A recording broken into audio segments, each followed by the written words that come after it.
Le président de la République, Alassane Ouattara, a pris part aujourd'hui à Abuja, au Nigeria, à la session extraordinaire des chefs d'État et de gouvernement de la CEDEAO, la communauté économique des États de l'Afrique de l'Ouest.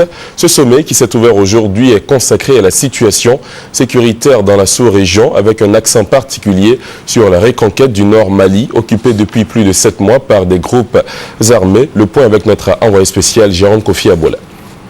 C'est en sa qualité de président en exercice de la CEDEAO que le président Alassane Ouattara a procédé ce dimanche 11 novembre 2012 à l'ouverture de la session extraordinaire de la conférence des chefs d'État et de gouvernement de la communauté ouest-africaine dans la capitale nigériane. Session consacrée à la situation au Mali et en Guinée-Bissau.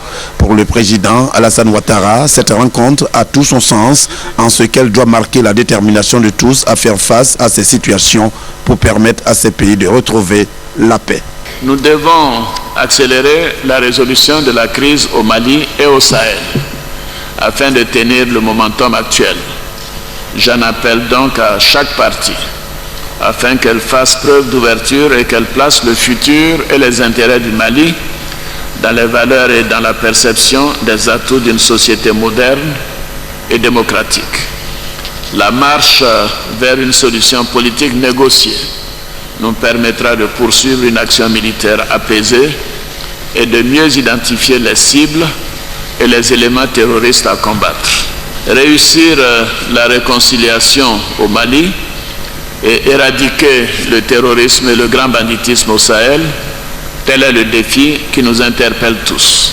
Outre le président Alassane Ouattara, plusieurs personnalités se sont succédées pour saluer la tenue de ce sommet.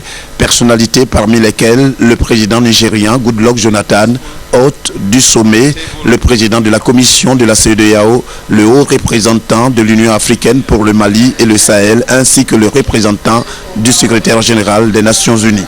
Ces personnalités ont toutes émis le vœu que cette rencontre soit celle qui permettra de trouver la voie à suivre pour à tout jamais juguler cette crise au Mali.